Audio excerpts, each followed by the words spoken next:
बिस्मिल्लाहिर्रहमानिर्रहीम। अस्सलाम वालेकुम दोस्तों, कैसे हैं आप सब। मैं हूं खलील सुलहरी और आप देख रहे हैं लाइफ इज़ अ चैलेंज। दोस्तों, आज मैं आपके लिए गन्ने के रस की रेसिपी लेके आया हूं और इसकी सबसे ख़ास बात यह है कि इसमें हम गन्ना यूज़ नहीं करेंगे, एक ख़ास ट्रिक इस्तेमाल करेंगे और हूबहू वैसा ही गन्ने का रस आपके सामने पेश करेंगे जैसा कि आप बाज़ार से पीते हैं, बल्कि उससे ज़्यादा टेस्टी बनाएंगे।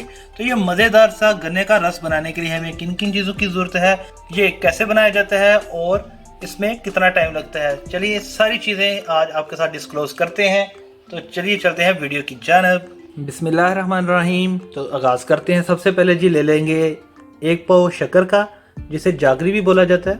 ये आपने बिल्कुल फ्रेश लेनी है। आप इसकी जगह गुड़ का भी इस्तेमाल कर सकते हैं। गुड़ को आपने पानी में आधा घंटा भिगोना है और उसके बाद आपने इसको मिक्स करना है। इंशाल्लाह ताला आज ऐसे गन्ने का रस बनाएंगे कि आप बाजार के गन्ने के रस को भूल जाएंगे, आमतौर पर जिसे रो भी बोला जाता है। अब इसमें 2 गिलास पानी का ऐड करेंगे। पानी आपने रूम टेम्परेचर पे लेना है, ज़्यादा ठंडा नहीं लेना, वरना इसमें जो जागरी है, हमारी जो शक्कर है, वो अच्छे तरीके से मिक्स नहीं होगी। अब इसको हम तकरीबन आराम के साथ मिक्स करेंगे। 2 से 3 मिनट इसको अच्छे तरीके से मिक्स करेंगे ताकि जो शक्कर के नीचे ज़र्रात हैं वो भी अच्छे तरीके से ये देखिए मिक्स हो जाए, कोई ज़रा बाकी ना रहे। इसके बाद इसमें 2 से 3 अहम चीज़ें जो है वो ऐड होंगी जो कि बाज़ार के गन्ने के रस को मात दे देंगी। इंशाल्लाह ताला आपने गौर से देखना है, वीडियो को स्किप मत कीजिएगा। इंशाल्लाह ताला आपका टाइम ज़ाया नहीं होगा। अल्हम्दुलिल्लाह यहाँ पे जी हमारी शक्कर अच्छे तरीके से मिक्स हो गई है। जो नीचे ज़रात रह गए हैं वो उसका बाद में सदेबाब कुछ करते हैं, आपको बताते हैं उसका क्या तरीक़ाकार है। और जी और जनाब इसमें अब कुछ अहम चीज़ें ऐड होने लगी हैं, ज़रा गौर से देखिएगा। सबसे पहले इसमें 2 अदद लेमन ऐड करेंगे। लेमन जो है वो इसके टेस्ट को ना सिर्फ बढ़ाता है बल्कि एंटीऑक्सीडेंट भी है और मैदे के बहुत सी बीमारियों के लिए भी ये बहुत कारआमद है जी। अब एक अहम चीज़, इसमें 1/2 टीस्पून हम काला नमक ऐड करेंगे। आप वाइट भी इस्तेमाल कर सकते हैं, लेकिन अगर आपने टेस्ट को इन्हांस करना है, ज़्यादा करना है, तो आपको काला नमक ही ऐड करना पड़ेगा। एक दफ़ा ट्राई करके देखिएगा, इंशाल्लाह ताला बहुत ही ज़बरदस्त गन्ने का रस बनेगा। तकरीबन 2 से 3 पिंच हम इसमें अदरक पेस्ट ऐड करेंगे। ये बहुत अहम चीज़ है दोस्तों, इसको आपने स्किप नहीं करना। ये टेस्ट को भी बढ़ाता है और मैदे की बहुत सारी बीमारियों को भी ये दूर करता है, और स्पेशली जो गैस की प्रॉब्लम होती है आम लोगों में, उसमें भी ये कारआमद है।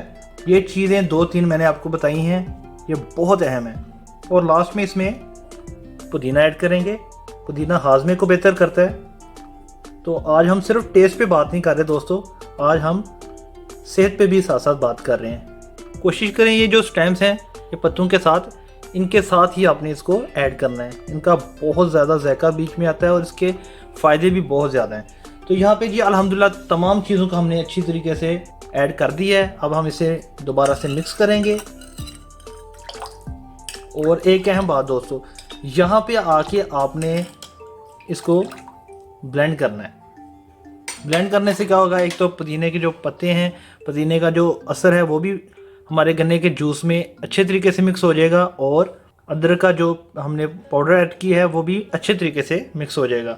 तो चलिए इसको ब्लेंड करते हैं। तो यहाँ पे जी हम इसको ब्लेंडर जग में ऐड कर देंगे। ये देखें, ये जो शक्कर की गुठलियाँ नज़र आ रही हैं, इसको आपने इस तरह ऐड कर देना है, इसको निकालना नहीं है। ब्लेंड के दौरान इंशाल्लाह ताला ये भी बीच में मिक्स हो जाएंगी। उसके बाद जब छानेंगे तो मज़ीद क्लियर हो जाएगा। ऊपर ढक्कन को कर देंगे बंद और इसको तकरीबन 1 मिनट के लिए ब्लेंड करेंगे। तो अल्हम्दुलिल्लाह यहाँ पे जी 1 मिनट हो चुका है ब्लेंड करते हुए। अब हम जग को उतार के इसको सर्व करते हैं। यहाँ पे जी अब इसको छान लेंगे अच्छे तरीके से, ताकि जो भी ज़र्रात वगैरह हैं, जो भी चीज़ें हैं जो मिक्स नहीं हो सकी, वो इजीली स्टेन हो जाएं।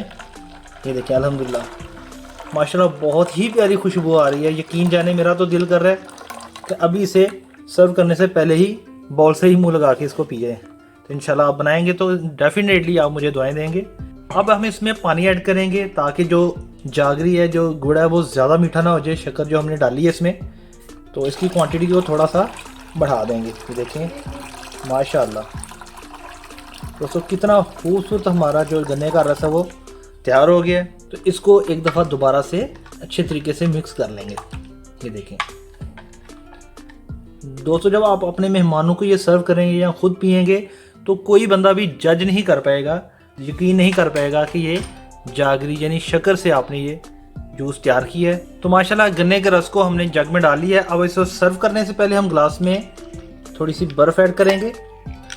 बर्फ़ जो है इसका लाजमी हिस्सा है, इसको जितना ठंडा करके पियेंगे उतना ही ये मज़ेदार बनेगा, उतना ही ज़्यादा ये असरअंदाज होगा, उतना ही ज़्यादा इसके इफ़ेक्ट्स अच्छे आएंगे।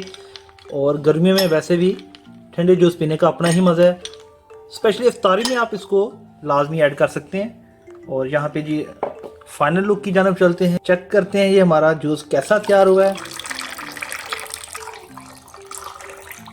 तो माशाल्लाह से कलर देखिए कितना खूबसूरत है। अब हम इसमें लेमन ऐड करेंगे ताकि खूबसूरती में इजाफा हो, और इसी के साथ ही इसमें हम पुदीने के पत्ते ऐड करेंगे। ये सेहत के लिए जैसे कि मैंने पहले बताया बहुत अच्छे होते हैं, और इसकी लुक भी बहुत ही ज़बरदस्त और फ्रेशिंग लुक आती है। इसको और थोड़ा सा कलरफुल करने के लिए इसमें हम गुलाब के पत्ता एक एक ऐड करेंगे ताकि खुशबू भी आए और एक रिफ्रेशिंग लुक बढ़े। तो अल्हम्दुलिल्लाह फाइनल लुक जी आपके सामने है। इसमें हमने खूबसूरती पे भी काम किया है, इसके टेस्ट पे भी काम किया है। तो अल्हम्दुलिल्लाह बहुत ही ज़बरदस्त तरीके से हमारा गन्ने का रस जो है वो तैयार हो चुका है। इस पर हमने टेस्ट पे भी बात की है, इसमें हमने प्रेजेंटेशन पे भी बात की है, और थोड़ा सा कलरफुल करने के लिए हमने इसमें गुलाब के पत्ते भी ऐड किए हैं ताकि प्रेजेंटेशन बहुत ही ज़्यादा खूबसूरत लगे और एक रिफ्रेशिंग लुक भी आए और फील भी आए। मेरे चैनल को लाइक, सब्सक्राइब और शेयर जरूर कीजिएगा ताकि इस तरह की प्यारी प्यारी वीडियोस लेके मैं आपके साथ हाजिर होता रहूं। और यहाँ पे जी मैं चाहूँगा आपसे इजाज़त, अपना बहुत सारा ख्याल रखिएगा, दुआओं में याद रखिएगा। अल्लाह हाफिज़।